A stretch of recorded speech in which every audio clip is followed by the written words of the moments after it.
brought to you by Technosport.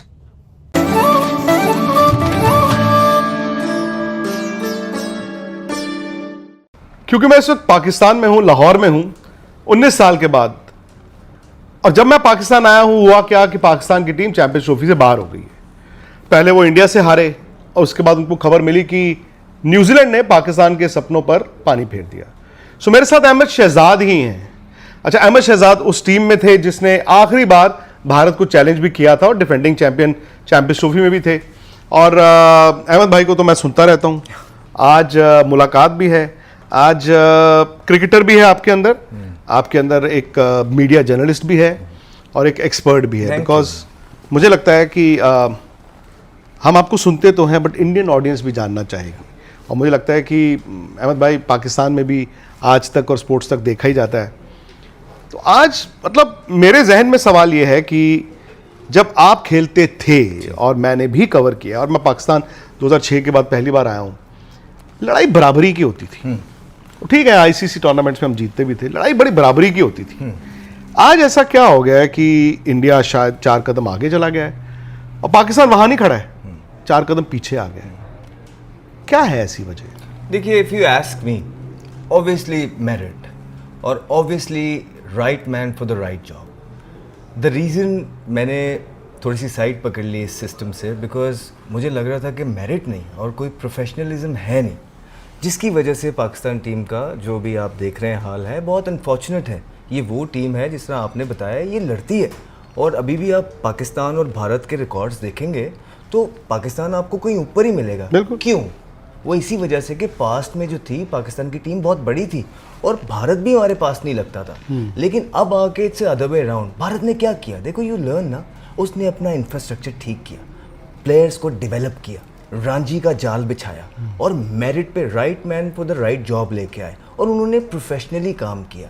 इसी वजह से आप देख रहे हैं कि इस तरह का प्रोडक्ट। फिर आईपीएल आया, और लेकिन उनकी जो सारा क्राइटेरिया था भारत का, वो स्पॉट ऑन था। उनके लीडर्स, आप सौरव गंगुली से स्टार्ट करें, उस सौरव गंगुली के अंदर कौन कौन उन्होंने बनाए? ये वो लोग थे जो इनसिक्योर नहीं थे किसी से, ये वो लोग थे जो किसी से जेलस नहीं थे। इन्होंने ऑनेस्टली क्रिकेट के लिए काम किया और लोगों को एंटरटेन किया। एक अच्छी टीम, युवराज देखे उन्होंने खड़े किए, वीरेंद्र सहवाग उन्होंने खड़े किए, you name every superstar, Dhoni. फिर उन्होंने अपनी जो लेगेसी है वो धोनी को दी। Dhoni has done the same for the country. क्या? अश्विन, जडेजा, विराट कोहली, रोहित शर्मा, बेटन चलता रहा। ठीक है, चलता रहा। उसके बाद उन्होंने पास ऑन किया विराट कोहली को, फिर उन्होंने रोहित शर्मा। एक चेन है जो पॉजिटिवली चल रही है। यहाँ पे अनफॉर्चुनेटली ऐसा नहीं था। यहाँ पे मुझे लगता है कि बाकी सारी चीज़ें जो होती हैं वो तो होती हैं। जब बाबर आजम को कैप्टन बनाया गया ना, ही वॉजंट रेडी फॉर इट। वो कैप्टनसी का मटीरियल नहीं था। हाँ, वो कैप्टनसी का मटीरियल नहीं था। He was just a performer. और एक परफॉर्मर में और एक लीडर में ज़मीन और आसमान का फ़र्क होता है। हमने ये नहीं देखा कि बाबर आजम रेडी भी है इतनी बड़ी रिस्पॉन्सिबिलिटी के लिए। क्या वो, उसकी बैटिंग तो नहीं ख़राब हो जाएगी? क्या वो ये चीज़ें संभाल पाएगा? और हम ओवर द ईयर्स हम ये कहते आ रहे हैं और वक्त ने वो साबित किया। पाकिस्तान क्रिकेट बोर्ड का जो ये डिसीजन था बाबर आजम को कैप्टन बनाने का, उसको वो पाकिस्तान की क्रिकेट को बहुत पीछे ले गया। फिर रही सही कसर ये हो गई कि जब वो आसपास की चीज़ों की बातें सुनते रहे, टीम के अंदर बहुत ज़्यादा डिफरेंट चीज़ें भी होने लग गई जो हमने नहीं देखी थी। वो ग्रुपिंग, फिर एजेंट आ गए पाकिस्तान की क्रिकेट के अंदर। वो एजेंट ने 8 प्लेयर्स। ये सच है कि मतलब आपकी क्रिकेट पिछले 3-4 साल में ऐसा हो रहा था कि एजेंट्स डिसाइड करते थे क्या होगा क्या नहीं होगा? बिकॉज मैं ये सुनता हूँ इंडिया में, अब मैं ऑनेस्टली आपको बताऊँ तो मुझे बड़ी हैरानी होती है कि एजेंट इतना पावरफुल हो सकता है क्या? जी बिल्कुल ऐसा ही है। हमारे जो करंट प्लेयर हैं जिसमें से 7-8 प्लेयर्स वो एक एजेंट के साथ थे। और एजेंट का फ़ायदा किस चीज़ में होता है? एजेंट का फ़ायदा इसी में होता है कि उसके ज़्यादा से ज़्यादा प्लेयर टीम में खेलें और वो इन्फ्लुएंस कर लेता है। जी बिल्कुल, ऑब्वियसली जब कप्तान भी उसी का है, जब वाइस कप्तान भी उसी का है, तो बहुत ज़्यादा इन्फ्लुएंस हो गया था इन चीज़ों पे उसका, जिसकी वजह से वो जो 7-8 प्लेयर थे वो थ्रू आउट खेलते गए। फिर इससे होता क्या है, एक होता है you have to be honest with your country, और अपने फ्रेंड्स की भी जो गलतियां हैं ना वो आप दुनिया के सामने लेके आते हैं। फिर एक दूसरी चीज़ है, जब आप उनकी गलतियां और ब्लंडर्स अंडर द कार्पेट छुपाते रहें और उसको अननेसेसरी सपोर्ट करते रहें कि ही इज़ माई फ्रेंड, उसका फिर नुकसान मुल्क को होता है। फिर डबल नुकसान क्या हुआ? विक्रांत भाई, जो हमारा डोमेस्टिक का पहिया था वो रुक गया। जब आप डोमेस्टिक के परफॉर्मर को नहीं लेके आएंगे तो फिर वो क्या होगा? वो छोड़ छोड़ के दुबई जाने लग गया, वो छोड़ छोड़ के यूएसए जाने लग गया। वो कहता था हम तो जितनी मर्जी परफॉर्मेंस कर लें, हमें तो मौका नहीं मिल रहा है। तो ये सारा किस वजह से हो रहा था? वो जो टीम के अंदर ग्रुपिंग थी या कैप्टन थे, उन्होंने ये सारी चीज़ें वहाँ से स्टार्ट की, विच इज़ रॉन्ग। आप मुझे खुद बता दीजिए कि जिस मुल्क के अंदर ये चीज़ हो रही हो कि आप ग्रुप्स हैं टीम के अंदर और उस पर एक्शन नहीं लिए जाते, आप पता है क्या होता है? हम जब बात करते हैं ना यार टीम के अंदर ग्रुपिंग थी, तो हमें जवाब क्या मिलता है? यार किस दौर में नहीं थी? आप एंड्रयू सैमंड्स का किस्सा याद है, उसने एक मीटिंग मिस की, वो कितना बड़ा प्लेयर था, रिकी पॉन्टिंग ने उठा के बाहर किया। क्यों?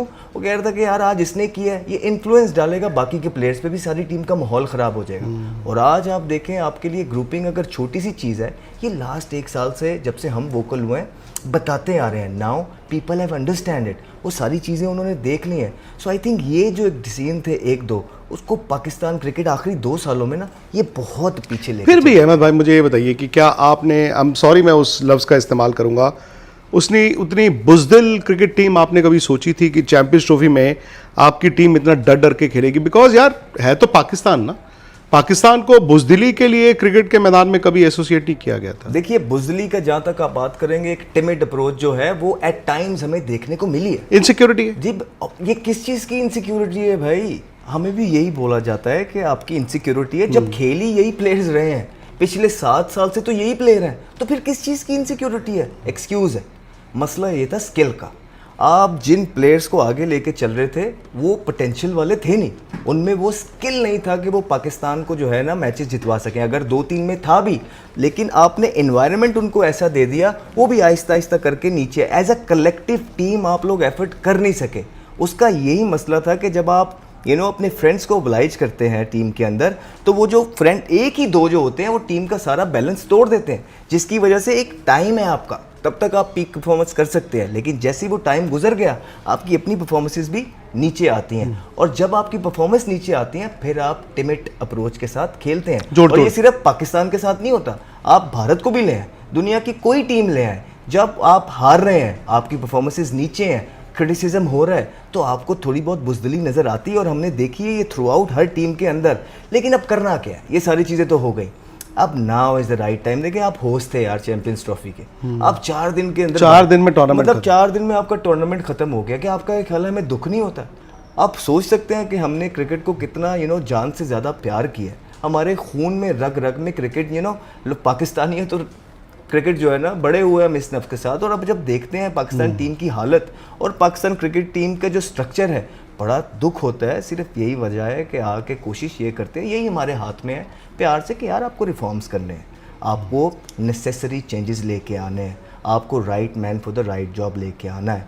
आप अगर चेयरमैन हैं तो ये आपकी रिस्पॉन्सिबिलिटी है कि आप right man for the right job लाएं। आप सिर्फ ये नहीं कह सकते हैं विक्रांत भाई कि यार मैंने तो स्टेडियम बना दिया, यार मैंने तो ये चीज़ें क्रिकेटर्स पे छोड़ दी। नहीं यार, you got to identify right people. आपकी अगर ये जॉब है, आपको लाया गया है, then you should be able to find righteous people जो मुल्क के साथ मुखलिस है।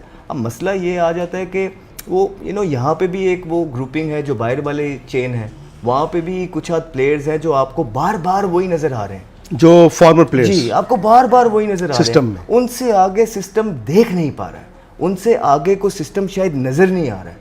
तो ये सारी चीज़ें हैं कि जब आप ट्राइड एंड टेस्टेड लोगों को बार बार ला के ओबलाइज करेंगे डिफरेंट स्पेसिस के अंदर, तो आप किस तरह तरक्की चाह रहे हैं? मुझे तो नहीं पता कि इस तरह रिफॉर्म्स होते हैं और तरक्की होते हैं। I think now is the high time कि आपकी टीम का जो इस टाइम हाल हो गया वह उसको सीरियसली लेना है, मिल के बैठना है और बुलाना है लोगों को। आपने पूछना है राइट लोगों को, वो लोग जो किसी एक ग्रुप का हिस्सा हैं या सिस्टम का हिस्सा बनना चाहते हैं या जॉब सीकर्स हैं, उनको नहीं, जो आपको लगता है मुल्क के साथ प्यार करते हैं, नॉलेज वाले हैं और जो फ्री में भी आके मुल्क के लिए काम करने के लिए तैयार हैं, उन लोगों को आप लेंगे। अच्छा, मैं चूंकि मैं जानता हूँ आप जब क्रिकेट खेला करते थे, विराट और आप तकरीबन एक साथ ही आए।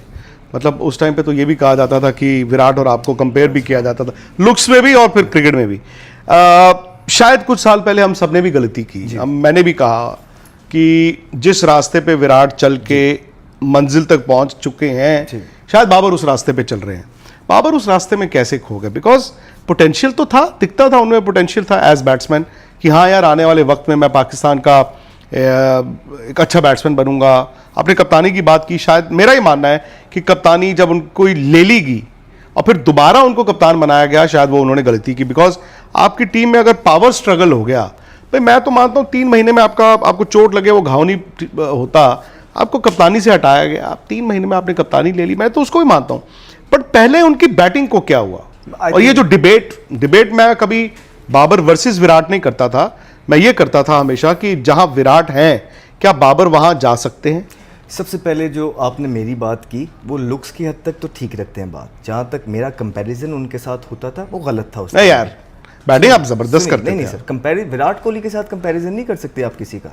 वो एक लेजेंड ऑफ द गेम है। उसने पूरी दुनिया के अंदर अपनी बैटिंग से लोगों को एंटरटेन किया है। आप उसको जो सेक्रीफाइसेस, जिस तरह की वो ज़िंदगी जीता है, जो वो खाता पीता है, उस तरह करके तो दिखाओ। जितनी वो बातें सुनता है, इतनी परफॉर्मेंस करके भी, फिर भी आप प्रोफेशनल रह के तो दिखाओ। उसका कंपैरिजन नहीं है। जहाँ तक आप बाबर की बात कर रहे हैं, हमने आपको बोला था कि वो, आप सबसे पहले जब किसी को लीडर बनाते हैं, आप देखते हैं कि वो कैप्टनसी या लीडरशिप मटेरियल है कि नहीं है। क्या वो ये सारे टोल बर्दाश्त कर पाएगा कि नहीं पाए? वो नहीं कर पाए ना, वो फेल हो गए।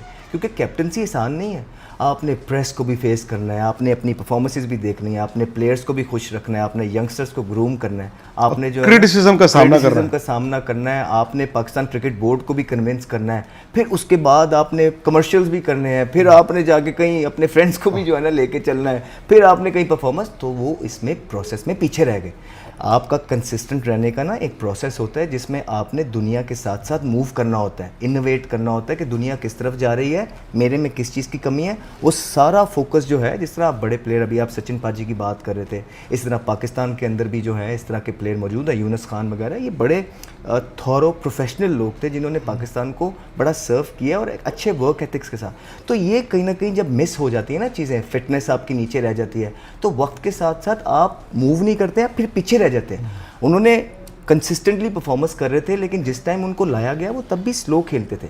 लेकिन उनको बनाने के लिए मिकी आर्थर ने, सरफराज ने, वो T20 में 19वें ओवर में भी सिंगल लेते थे तो उनको अप्रिशिएट किया जाता था। लेकिन जैसे ही उनकी स्क्रूटनी स्टार्ट हुई, उनसे एक्सपेक्टेशंस बढ़ गई, तो वो, क्योंकि इम्प्रूवमेंट नहीं थी, वो करना चाह रहे हैं, अब वो मुल्क के साथ या दुनिया के साथ बढ़ना चाह रहे हैं, लेकिन अब वो कैपेसिटी नहीं है।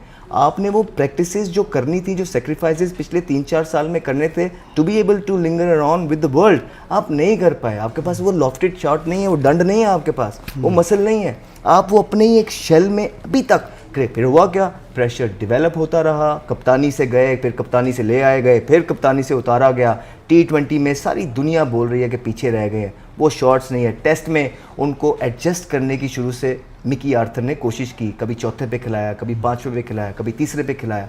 उसके बाद एक मैन ऑफ द मैच है उनका 56 टेस्ट मैच में, वो पीछे रह गए। पिछले 22 इनिंगों में उनका एक 50 भी नहीं था, उनको एक्सटेंडेड रन दिया गया, वो पीछे रह गए। फिर ये वो फॉर्मेट था विक्रांत भाई जिसको वो ओन करते थे, ODI। आई थिंक उसमें बड़े कंसिस्टेंट थे, and to be able to field for 50 overs and to be able to bat 35 to 40 overs in almost every other game, it's not easy. ये आपका पेशेंस, फिटनेस, टेम्पमेंटल फिटनेस, आपकी ये सारी चीज़ें test करती है, वो करते थे।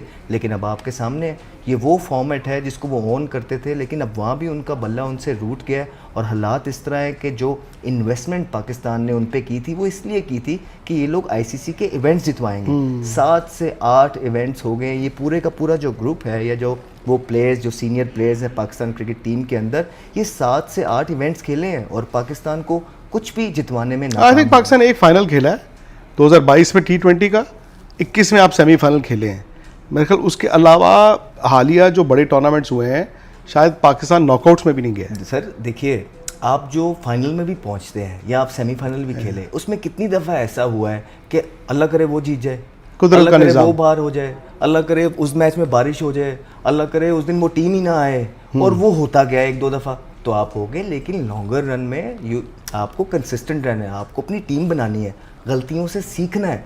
तो जो टीमें, जो प्लेयर्स अपनी गलतियों से सीखते नहीं हैं और सिर्फ उस तरह के डिसीजंस लेते हैं मीडिया पे आके, जो मीडिया फ्रेंडली हो, बजाय कि to be able to improve themselves और गेम ऑन डालें, वो हमारे प्लेयर्स करने में नाकाम हुए। और अब इन सब की जो परफॉर्मेंसेज है, ये अपनी पीक की क्रिकेट खेल गए हैं। मुझे ये नहीं समझ आया कि मैं आपका सुनता था मीडिया में कि जी बाबर को कन्विंस किया जा रहा है कि प्लीज़ ओपन कर लो वर्ल्ड कप में। मेरा ये मानना है कि नंबर 3 का बैट्समैन जो T20 में ओपन करता है, उसके लिए तो ओपन करना मलाई होनी चाहिए ना।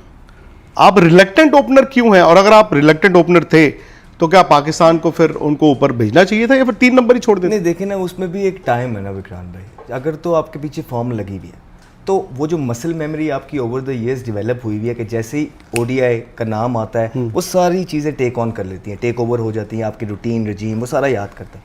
उसने सब कुछ हट के किया ना, फिर ये चीज़ें चैलेंजेस तब इंसान लेता है जब आपके बैक के पीछे परफॉर्मेंसेस लगी होती हैं। जब ऑलरेडी एक लड़के से परफॉर्मेंस ही नहीं हो रही है, उसकी बॉडी लैंग्वेज ही उस तरह की नहीं है, उसकी शक्ल से भी जो है ना सारी चीज़ें नज़र आ जाती हैं, फिर उसको आप एक एडिशनल रोल देते हैं, वो थोड़ा सा बजाय कि आप उस प्लेयर के जो आपकी बैकबोन रहा है पास्ट के अंदर उसके लिए आसानी पैदा करें, आप उसको और मुश्किल करके दे रहे हैं क्योंकि वो अपनी एक जो चीज़ नॉर्मल कंफर्ट जोन था उससे निकल के एक चीज़ कर रहा है। तो यहाँ पे थोड़ी सी गलती होगी, अदरवाइज इसमें कोई बुराई नहीं थी। मतलब वो वैसे भी तो दूसरे ओवर में अंदर ही होते थे। हाँ, नंबर 3 मैं कहता हूँ सचिन तेंदुलकर 100 इसलिए बने बिकॉज उनको ओपन करने को मिला, सौरव गांगुली को ओपन करने को मिला, रोहित शर्मा को ओपन करने को मिला। ये तो एक तरह से मेरा मानना है प्रिविलेज है, ब्लेसिंग एंड डिस्गाइज। एग्जैक्टली, ये तो प्रिविलेज है आपके लिए।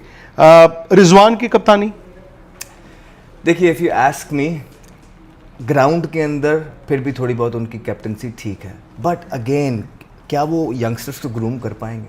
क्या उनके पास उस तरह का विजन मौजूद है? क्या वो मीडिया को सही तरीके से हैंडल कर पाएंगे? क्या उनकी अपनी परफॉर्मेंस इस तरह की है कि वो मॉडर्न डे क्रिकेट खेल पाएँ? क्या वो डोमिनेट कर पाएंगे दुनिया को? सो ये सारे क्वेश्चंस मार्क अपनी जगह मौजूद हैं क्योंकि इस आईसीसी के इवेंट में हमने देखा, देखिए वो कहते हैं कि टीम एक यूनिट होना चाहिए। 6 महीने से रिजवान एक टीम को लेके चल रहा है, 7 महीने से, कि हम टीम बना रहे हैं ना उन्होंने यंगस्टर्स ठीक तरीके से यूज़ किए। हम बता चुके हैं वो कौन कौन से यंगस्टर्स थे, उनको अपॉर्चुनिटी नहीं दी जा रही। जो चौथे का प्लेयर है उसको 6वें में सेट करने की कोशिश कर रहे हैं, खुद अपनी जगह छोड़ नहीं रहे। उसके बाद जो ओपनर नहीं है उनको ओपनर बनाने की कोशिश कर रहे हैं। और फैसल अकरम को लेके गए, स्पिनर आपके पास था नहीं, उसको 7-7 ओवर करा के हटा दिया जाता है। सुफियान मुकीम को आप जो है ना मिलर के आगे छोड़ते हैं, वो 4 छिक्के मार देते हैं, आप हाथ उठा लेते हैं। उसामा मीर को आप कंट्रोवर्शियल कर देते हैं बिकॉज आप लोगों को वो पसंद नहीं है, चाहे जितना मर्जी अच्छा बॉलर हो। तो सर जब आप इस तरह की चीज़ें करेंगे, बस लाइक्स डिसलाइक्स चलती हैं। जी बिल्कुल, तो फिर आप इस तरह की चीज़ें करेंगे और विक्रांत भाई फिर देखें ना एक यूनिट जीतता है। हम कहते हैं एक यूनिट क्या आप इंपोर्ट कर रहे हैं T20 से, भाई आप ही कप्तान है ना, भाई छोड़े सिलेक्टर क्या कर रहा है। मैं अगर कप्तान हूँ, मैं अपना जिम्मेदार खुद हूँ, मुझे नहीं परवाह कि सिलेक्टर ये कह रहा है वो कर रहा है। भाई मैं कहूँगा कि सारी चीज़ों का आंसरेबल मैं हूँ, आप ये क्या कर रहे हैं, ये मेरी टीम है, ये टीम खेलेगी।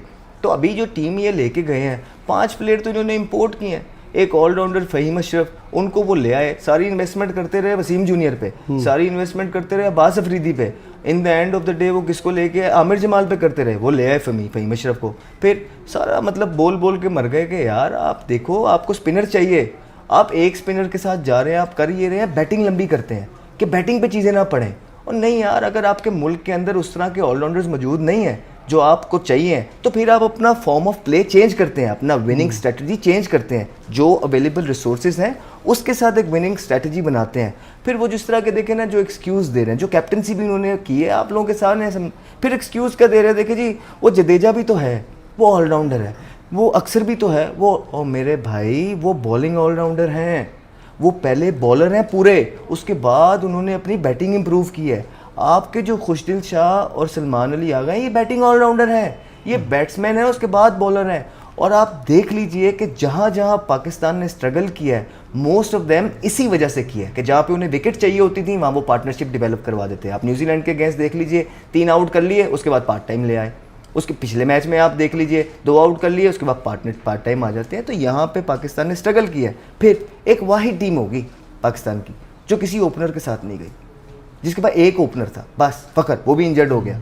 ये 3 ओपनर तो होते ही होते हैं ना। फ़खर की भी तो वापसी हुई है, पता नहीं ठीक पहले तो किन वजहों से हुई है बाहर और किन वजहों से वो अंदर आए हैं वो भी नहीं पता चला। तो सर उन्होंने एक ट्वीट भी कर दी थी जो पाकिस्तान क्रिकेट बोर्ड के अगेंस्ट थी। फिर एक मीटिंग हुई थी जिसमें उन्होंने एनओसी के लिए पाकिस्तान क्रिकेट बोर्ड के ही जो ऑफिशियल्स थे उनको कड़ी तनकीद का निशाना बनाया। तो इस वजह से उनको चीज़ों से बाहर रखा गया। अब मेरा मानना ये है तो उनको माफ़ी दे दी गई। आप पर्सनल जंग बाहर से रखते हैं, जब आपको पता था कि आईसीसी टूर्नामेंट आ रहा है, आप उसको एक अच्छे फ्रेम ऑफ माइंड में तो रखते पाकिस्तान ने वो भी नहीं किया, एंड टाइम पे आप उसको ले आए, वो तो बेचारे ने आके परफॉर्मेंस फिर भी कर दी, लेकिन क्या हमने अपना फ़र्ज़ में निभाया एज अ मैनेजमेंट? उनको राइट फ्रेम ऑफ माइंड में रखा, थ्रू आउट बाहर किए रखा। फिर उसके बाद आप देखें साइम अयूब, हम इनको बोल रहे थे कि यार इसको अच्छे फ्रेम ऑफ माइंड में रखिए, वाइट बॉल क्रिकेट खिलाइए, आप इसको टेस्ट में ना डालिए। लेकिन मसला ये होता है कि जैसे ही कोई 2 मैचेस में परफॉर्मेंस कर देता है इधर, आपको कोशिश होती है उसको हर जगह आप यूटिलाइज कर लें और उसके पीछे पूरा सिस्टम छुप जाए। तो क्या हुआ, आपने उसको भी इंजर्ड करा दिया ना। हम बोल रहे थे ना करें, हमने सब ने बोला कि ये नहीं करें, आप उसको अच्छे फ्रेम ऑफ माइंड में रखें, वाइट बॉल के लिए, चैंपियंस ट्रॉफी के लिए प्रिजर्व, लेकिन किसी ने नहीं सुनी। एंड में आपका एक ही रह गया था, वो भी इंजर्ड हो गया। फिर आपने इमाम को 5000 किलोमीटर चलवाया, वो गए और जाके वो भी रन आउट हो गए दुबई जाके। तो फिर ऐसा ही होता है, ये सारी चीज़ें बिल्कुल प्लानिंग का फुकतान था। और प्लानिंग कौन करता है? कप्तान करता है ना। मुझे एक बात बताएं, आपकी जो बॉलिंग है, मतलब अहमद भाई देखिए, ये मैं 80s से देख रहा हूँ कि बॉलिंग आपकी ज़बरदस्त होती थी। दुबई में 2.5 साल पहले राहुल द्रविड़ ने एशिया कप में पाकिस्तान की बॉलिंग के बारे में बोला था कि यार, एक जुमला बोला था इनका, यार ये bowling it is too sexy. Bowler तो वही है, फॉर्मेट ही बदला है ना, 20 से आप 50 में ही आए हो। तो मैं एक पैटर्न देखता हूँ आपकी बॉलिंग में, मैं देखता हूँ कि नया बॉल अच्छा डाल देते हैं, 2 आउट भी कर दिए, चलो प्रेशर में भी है, फिर बीच में आपको विकेटें मिलती नहीं, फिर जब एंड के 10 ओवर होते हैं ये 120-20 खाते हैं। तो ये पैटर्न कैसे बन गया? आपके बॉलर भी जो है वो मैं देखा है बच के पतली गली से निकल जाते हैं, नजला गिरता बैट्समैनों पे, जी। और बॉलर आपके जो है पिट रहे हैं ठीक ठाक। होता ही है विक्रांत भाई, एक जब आपकी एक टाइम होता है जब अपनी पीक की क्रिकेट बॉडी आपकी ना पीक पे होती है, हर चीज़ जान, वहाँ पे अगर आपको अच्छी टीम ना मिले कि जो आपकी परफॉर्मेंसेस के साथ अच्छी परफॉर्मेंसेस दे के आपको रिजल्ट प्रोड्यूस करे, फिर उसके बाद एक टाइम आता है कि आपकी भी जो है बुरी फॉर्म आती है और आपकी क्रिकेट डिक्लाइन पे हो जाती है। हमारा शाहीन के साथ जो मेरी अंडरस्टैंडिंग है, वो इशू ये हुआ कि जब वो इंजर्ड हो गए और उनको घुटने की इंजरी हो गई, उसके बाद वो अपनी पीक पकड़ नहीं सके दोबारा से। वो बड़ी कोशिश कर रहे हैं लेकिन उनकी बॉडी अलाउ नहीं कर रही। अब वो जोर लगाते हैं ना जब राइटी बैट्समैन को, वो लात पे चला जाता है, उनके एक्शंस में प्रॉब्लम है। शायद वो नी बचाने के लिए अपनी बॉडी के डिफरेंट मसल्स को यूज़ करते हैं, जिसकी वजह से उनके एक्शन, आमिर ने एक जियो पे बैठ के आपका शो था, ठीक है, तो वो लेफ्टी को तो अभी भी ठीक कर लेते हैं, लेकिन राइटी को जो वो मैजिकल बॉल है ना, वो पहले जितना ऑफनली करते थे, किया उन्होंने रोहित शर्मा को, लेकिन वो जब अब वो उस जगह पे गिरता नहीं है। तो ये तो एक हो गई। और फिर डेप्थ के अंदर ना आपको पेस चाहिए, गाइल चाहिए, अच्छा स्लो बॉल चाहिए। वो बॉडी 50 ओवर के मैच में थक जाती है, ठंडी हो जाती है। जब आप वार्म अप करके आए हैं, टॉस हार के आपकी बॉलिंग आ गई, गरम गरम आपने सब कर लिया, आपको बड़ा स्पेस मिल जाता है वनडे क्रिकेट के अंदर। आपको एकदम अपने आप को गर्म करना होता है, वो फिर गर्म होने में अब टाइम लेते हैं। इसी वजह से आप डेप्थ के अंदर देखें, यॉर्कर लगते नहीं है, इतना रिवर्स हो रहा होता है, लेकिन फिर भी आपकी एग्जीक्यूशन नहीं होती, तो कहीं ना कहीं आपकी बॉडी आपका साथ नहीं दे रही। फिर हारिस रऊफ का भी है इसी तरह, उन्होंने ऑस्ट्रेलिया में जिस तरह एक पैचेस में वो परफॉर्मेंस दिखा देते हैं, ऑस्ट्रेलिया में ज़बरदस्त परफॉर्मेंस की, लेकिन आप उनकी पिछले 2.5 साल से परफॉर्मेंसेस देखिए, उन्होंने कोई भी इस तरह की मैच विनिंग परफॉर्मेंसेस नहीं की हैं। और फिर नसीम शाह, जिससे बड़ी हाई होप्स थी, बड़ा दुख होता है देख के कि इन प्लेयर्स की फिटनेस कितनी डाउन है। पेट बाहर निकले, 10 ओवर नहीं आप डाल सकते, यहाँ से चीज़ें डबल चेन हुई भी है। तो ये चीज़ें देख के बड़ा दुख होता है, ये सारी अपनी ही गलतियाँ होती हैं। अब विराट कोहली भी तो आपके सामने है ना, देखा है ना पिछले मैच में किस तरह भाग रहा है 34, 35 70, 72, 36 कितनी उनकी 36 के हैं। आप देख लें, डिफरेंस दिखाते हैं। इतना हम्बली वो प्यार के साथ एट ईज ख़त्म कर दे, उनसे तेज़ कोई एक अभी भी क्रॉस द फील्ड बता दें कोई बंदा है, तो सेक्रीफाइस करने होते हैं आपने, जो कहीं ना कहीं हम मिस कर जाते हैं। और वो जो बड़े जो ये चीज़ें सिखाते थे, शायद वो भी उनके साथ मौजूद नहीं थे। और फिर हमने तो इस तरह की बातें भी सुनी है कि जो बड़े इनको सिखाने की कोशिश करते थे, ये वो भी नहीं सीखते थे। हमने तो बहुत सारी बातें सुनी है। खैर एनीवेज, तो इवेंचुअली ये हुआ कि जब इनकी पीक की क्रिकेट थी, एज अ टीम खेल नहीं पाए, कोई ना कोई लिंक मिसिंग रह जाता था। अब इनकी पीक की क्रिकेट, क्योंकि वो मेहनत का लेवल जो था वो उस तरह नहीं है, तो अब इनकी पीक की क्रिकेट ख़त्म हो रही है। लेकिन माइंड यू, हमारे पास डोमेस्टिक, आपने एक क्वेश्चन पूछा था कि आपके पास इस तरह के प्ले, हमारी डोमेस्टिक बड़ी सरखेज़ है, ये मिट्टी बहुत जरखेज़ है। आप देखिए कि ऑस्ट्रेलिया 1 करोड़ आबादी है, वो अपना बेस्ट निकाल लेते हैं बीच में से। न्यूजीलैंड छोटी सी आबादी है, बेस्ट 15 निकाल लेते हैं। यहाँ पे भी मेरा मानना ये है, इस मुल्क में अल्लाह का बड़ा करम है, इस तरह के प्लेयर्स विक्रांत भाई मौजूद हैं डोमेस्टिक के अंदर, कि अगर अच्छी तरीके से स्काउटिंग होगी, और उनको राइटलिस्ट लोगों के पास अंदर टीम में भेजा जाएगा जो प्रोफेशनल होंगे, और उनको अच्छी प्लानिंग के साथ अंदर भेजा जाएगा। 6 महीने में टीम बन जाती है, लेकिन क्या आप बनाना चाहते हैं या नहीं? जब आप ये कहते main हैं बात क्या आप बनाना चाहते हैं, तो वो क्या आपका पाकिस्तान क्रिकेट बोर्ड का एडमिनिस्ट्रेशन है, या फिर जिन लोगों को क्रिकेट चलाने के लिए दी जाती है? वो तो जिनको दी जाती है वो तो सिलेक्टर हो, कोचेज हो, तो पाकिस्तान के फॉर्मर प्लेयर्स ही हैं ना। जी। तो उस आप किसकी तरफ इशारा हम कर रहे हैं? आपको ये कह रहे हैं, सबसे पहले एक पाकिस्तान क्रिकेट बोर्ड के जो चेयरमैन है वही जेन बनाएंगे ना कि हाँ यार we need to fix it. सबसे पहले तो वहीं से आएगा, राइट? जो मर्जी आप और मैं कह लें, उसके बाद फिर वो लोग देखेंगे कि यार कौन से राइटिस्ट लोग हैं, वो जो ट्राइड एंड टेस्टेड हैं, जिन्होंने आज तक जो है ना कोई ऐसा फ़ायदा दे नहीं सके पाकिस्तान को, उनको बहुत बारियां मिली हैं। जब आप उन्हीं के हाथ में दोबारा रिस्पॉन्सिबिलिटीज़ दे देंगे तो वो हो नहीं पाएगा। आपको राइटिस्ट लोग ढूंढने हैं जो हो। और उसके बाद सर हम तो ये सारी चीज़ें पिछले टूर्नामेंट से कहते आ रहे हैं ना। मुझे ये लग रहा था पिछले टूर्नामेंट में भी आपने देर कर दी, लेकिन चले कुछ नहीं बिग रहा है, एक और टूर्नामेंट चला गया। आप ये ना हो कि एक और टूर्नामेंट चला जाए और हम बैठ के यही बातें कर रहे हो, क्योंकि सर बड़ी डिसअपॉइंटमेंट होती है। आपने देख लिया लाहौर में फिर रहे हैं लोग, दीवाने हैं स्पोर्ट के पीछे, लोग बहुत प्यार करते हैं। तो यहाँ पे दीवानगी वैसे जो देखी है वो थोड़ा सा सरप्राइजिंग है। विराट और रोहित शर्मा की दीवानगी तो मैं एंटिसिपेट कर रहा था। मैंने एक चीज़ ये देखी, इंडियन क्रिकेट टीम को लेकर दीवानगी, एज इन उनको देखना तो अलग बात है। मुझे लोगों ने यहाँ तक कहा है पाकिस्तान में, लाहौर में, कि जी अब तुम इंडिया को चैंपियंस ट्रॉफी जीतने देखना चाहते हैं। वो मेरे लिए बहुत बड़ा सरप्राइज तो था। सर हम आपको ये बोल रहे हैं, देखिए इसमें हमारे जो हम लोग भी हैं, जो प्लेयर्स हैं, उनका भी थोड़ा बहुत अमल दखल है कि हम राइटियस इन्फॉर्मेशन स्प्रेड कर रहे हैं जी। हम ये नहीं कहते कि यार वो भारत है उन्हें ये कर, नहीं यार, हम एक स्पोर्ट्समैन है। जो टीम अच्छा खेलती है हम उनकी तारीफ़ करते हैं, और उनमें जो अच्छाइयाँ हैं वो अपने अपने ज़रिए जो हमारे पास प्लेटफॉर्म्स हैं उसके ज़रिए हम बताते हैं। और हमने मेक श्योर किया है, और हमारा मानना यही है कि कोई भी मुल्क अगर ठीक चीज़ कर रहा है, राइट चीज़ कर रहा है, उसे सीखना चाहिए। आप देखें ना, जो भारत ने अपना जाल बिछाया हुआ है रांझी का, जो उनकी स्काउटिंग होती है, जो प्रोफेशनलिज्म वो करते हैं, जिस तरह वो लड़के पिक करते हैं, 2-2 टीमें बनी हुई हैं, साथ साथ ही है ना। ऐसा कैसे हो सकता है कि पाकिस्तान के अंदर आपकी एक टीम नहीं बन के दे रही? मैं नहीं ये मानता। हम डोमेस्टिक खेलते हैं, हमें पता है कि प्लेयर्स मौजूद हैं, बस मसला ये है कि क्या राइट प्लेयर्स ग्रुपिंग से हट के जो मेरिट की प्लेयर्स हैं राइट लोगों को दिए जाएंगे, इंशाल्लाह ताला टीम बनती है। सर इंडिया जीत रहा है चैंपियंस ट्रॉफी, लगता है सर आपको? देखिए मेरी बात सुनिए, इंडिया पाकिस्तान के बाद मेरी फेवरेट टीम है, क्योंकि पाकिस्तान इसलिए, ये नहीं कि उनमें पोटेंशियल बहुत ज़्यादा है, पाकिस्तान इसलिए क्योंकि हमने मुल्क को रिप्रेजेंट किया है। एक वो पाकिस्तान का झंडा बड़े इस तरह हुए हैं। हम उन प्लेयरों में से हैं जो PSL के 2 मैचेस खेल के नहीं आए, 13 साल की उम्र से एक जर्नी गुजारी है। तो एक पाकिस्तानियत जो है वो तो अंदर है, वो नहीं मिट सकती। लेकिन looking at the current situation, Bharat से बड़ी टीम इस टाइम कोई नहीं है चैंपियंस ट्रॉफी में। और नहीं सर, नहीं है। चैंपियंस ट्रॉफी के अलावा भी देखिए, ऑस्ट्रेलिया के अंदर जो आप लोग हार गए हैं ना, वो अपने मुल्क में बहुत तगड़ा खेलते हैं, ठीक है, लेकिन आप लोगों ने भी एंड तक फाइट की है, ऐसा नहीं है। लेकिन आप देखें तो सही, आपकी टीम की परफॉर्मेंसेस क्या है, नंबर 1 नंबर 2 पे इतना कंसिस्टेंटली खड़ी है, उसकी कोई वजह है। 2-2 टीमें, आप लोगों का बच्चा वो शर्मा आ रहा है, चेक किया कितना फेयरलेसली खेल रहा है, क्या राइट लोगों के। उसके तिलक वर्मा को आपने देखा है जो शॉटें मार रहा है, वाशिंगटन सुंदर नीचे आके किस किस तरह की शॉटें मारता है और क्या स्पिन करता है। तो आप ये देख रहे हैं कि कितना टैलेंट पोटेंशियल है। तो obviously for this only reason कि इनके प्लेयर्स इतने ज़बरदस्त हैं कि जिनको देख के मज़ा आता है, और उनके अभी 11 में जगह नहीं है, जो होमवर्क पूरा करके आते हैं, जिनको पता है कि दुबई के अंदर जा रहे हैं, 5 स्पिनर लेके आए हुए हैं। तो सर ये सारी चीज़ें एज ए क्रिकेटर हम समझते हैं। इस वजह से देखते हुए उनके प्लेयर्स की पोटेंशियल, उनका हार्डवर्क, उनकी करंट फॉर्म, जो भी इंग्लैंड को उन्होंने 8 मैचों में से 7 हराए हैं वाइट बॉल के अंदर, वो देखते हुए भारत जो है मोस्ट फेवरेट जो टीम है इस चैंपियंस ट्रॉफी के अंदर है। न्यूजीलैंड भी अच्छी टीम है, न्यूजीलैंड के साथ लास्ट लीग मैच है हमारा। ऑन द गिवन डे मेरा ये मानना है कि कोई भी टीम थोड़ा सा बुरा खेल सकती है, अंडर प्रेशर आ सकती है। अगर न्यूजीलैंड के साथ दुबई के अंदर आप भारत के 10 मैच कराएंगे, भारत 7 जीतेगा।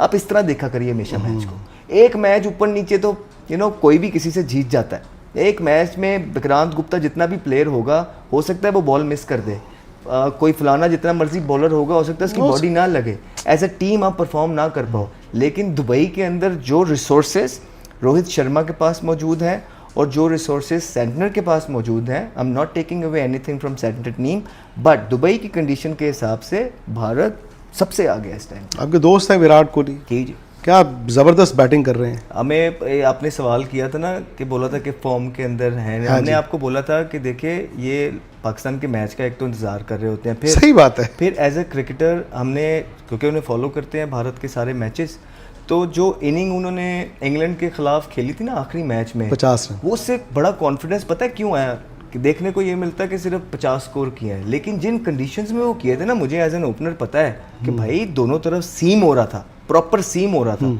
और वहाँ पे ना सिर्फ उन्होंने वो टाइम विकेट बचाई, प्रोजेक्टेड स्कोर एक भी दफ़ा नीचे नहीं आने दिया। जो हल्के स्किल लेवल के प्लेयर होते हैं ना, उनको ऐसी सिचुएशन मिल जाए या 2-3 आउट मिल जाए ना, वो रोक ही जाते हैं, उससे प्रोजेक्टेड स्कोर नीचे आ जाता है, टीम को बड़ा नुकसान होता है। लेकिन विराट कोहली और गिल जब उस टाइम पे खेल रहे थे, वो बहुत ज़बरदस्ती खेले, और उस कंडीशन में परफॉर्मेंस जब आप कर देते ना, बेशक 50, आपकी जो सारी मसल मेमोरी है वो डेवलप होती है। और आप देख लें, हमारी बात सच साबित हुई। बस उसे कहा था कि यार पाकिस्तान के ख़िलाफ़ ना करना, उसने भी, जवान के बच्चे ने जो है ना, पाकिस्तान क्या ईज़ खेला है। नहीं नो, रिजल्ट हम चाहते थे पाकिस्तान जीते ऑब्वियसली, लेकिन भारत जीता है, बेटर टीम थी वो जीत गई। लेकिन किस ईज़ के साथ उसने क्रिकेट खेली है जवान के बच्चे ने, क्या वो भाग रहा था यार, चीता लगता है भागते हुए, मज़ा आता है उसको देखते हुए, अभी भी उसकी फिटनेस देखते हुए। कितना क्रिटिसिज्म हुआ रोहित पे, फलाने, रोहित ने अपनी गेम चेंज की नहीं, 80 बॉलों पे सेंचुरी की रोहित शर्मा ने, 80 बॉलों पे जब अभी पीछे की है उसने इंग्लैंड के खिलाफ। उसके बाद विराट कोहली देख लें, कहीं से लगा था कि वो आउट ऑफ फॉर्म है, नहीं, विद ईज कंट्रोल किया गेम को। ये होते हैं सीनियर प्लेयर्स, तो इसी वजह से हम उनकी तारीफ करते हैं, और कोई चक्कर नहीं है वैसे। नहीं सही बात है, और ये बात आपकी सही है। मैं उस 100 को रीप्ले कर रहा हूँ जब आपसे बात कर रहा हूँ अपने माइंड में। उन्होंने पहले शुभमन गिल को डोमिनेट करने दिया अपने ऊपर, फिर उन्होंने श्रेयस अय्यर को डोमिनेट करने दिया अपने ऊपर, और वो विराट कोहली हैं। विराट कोहली किसी स्टेज पर ऐसे लगा कि तालियों के लिए खेल लेता हूँ, चल यार 2 शॉट इधर मार दूँ, 2 उधर मार दूँ। बिजनेस लाइक होता है ना, CEO ऑफिस गया है, शाम को दफ्तर बंद करके आना है, ये लो 100 और ये लो मैच। बस सर वो मतलब, और देखिए अपने आप को रोक के रखना। और फिर आप ये देखिए सर, एक कंट्रोल किया सारा, टीम को मैच जितवाया, एंड में जाके अपनी सेंचुरी की, कितना हम्बली। मतलब हमने इस तरह की सेलिब्रेशन अभी पीछे भी देखी हैं, देखते ही आ रहे हैं, पता नहीं क्या क्या ऊपर नीचे आसमान उठा देते हैं, 100 हो गया, ये हो जाएगा, वो मैं हूँ, ये उन्होंने कह दिया, दैट इज़ इट। खुशी थी एक उनके चेहरे पे। सीखता है इंसान ये चीज़ें, सीखनी चाहिए इंसान को ये चीज़ें, ये बड़े प्लेयर के जेस्चर्स हैं, ठीक है। और वो किसको फॉलो कर रहे हैं, कहाँ को जा रहे हैं, सचिन तेंदुलकर की तरफ। अब नया गिल किधर को जाएगा, बेंचमार्क देखें, विराट कोहली को पकड़ने के लिए जाएगा, कहीं पास पहुंच जाएगा, नया प्लेयर आएगा कोई, वो किसको पकड़ने जाएगा, गिल को पकड़ने जाएगा। इस तरह आपकी चेन चलती रहती है। Role model. बहुत शुक्रिया आपका अहमद शहजाद यार, मतलब दिल से बोलते हैं, दिल से क्रिकेट भी खेलते हैं। आई नो अभी भी आपके दिल में होगा कि इस वक्त आप क्रिकेट खेल रहे होते, would have been better for you also। Sir कौन नहीं खेलना चाहता है, बड़े हुए हैं खेलने के लिए, बट नॉट लाइक दिस। एक अच्छे एटमॉस्फेयर के अंदर खेलना चाहा हमेशा।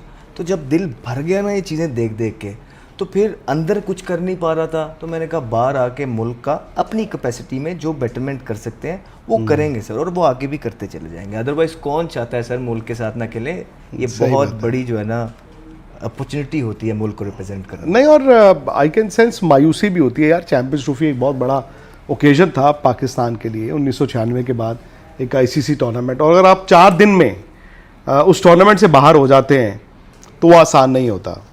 बहुत बहुत शुक्रिया अहमद शहजाद भाई। आप लोग प्लीज़ यार फटाफट से लाइक करें इस वीडियो को, शेयर करें, इनको आप सोशल मीडिया पर फॉलो भी करें, बिकॉज क्रिकेट की नॉलेज ज़बरदस्त है। मैं इनके शोज़ देखता रहता हूँ, इनके यूट्यूब चैनल पे भी बहुत बार, तो आप वहाँ पर भी सब्सक्राइब करें, और स्पोर्ट्स तक को भी सब्सक्राइब करें। क्या चैंपियंस ट्रॉफी भी इंडिया ही जीतेगा? चैंपियंस ट्रॉफी की लाइव कवरेज दुबई से सीधा मेरे साथ, और साथ ही स्टूडियो में गर्मा गर्म बहस। आप भी जुड़िए स्पोर्ट्स तक के साथ इस चैंपियंस ट्रॉफी के सफर में। फटाफट से सब्सक्राइब करिए।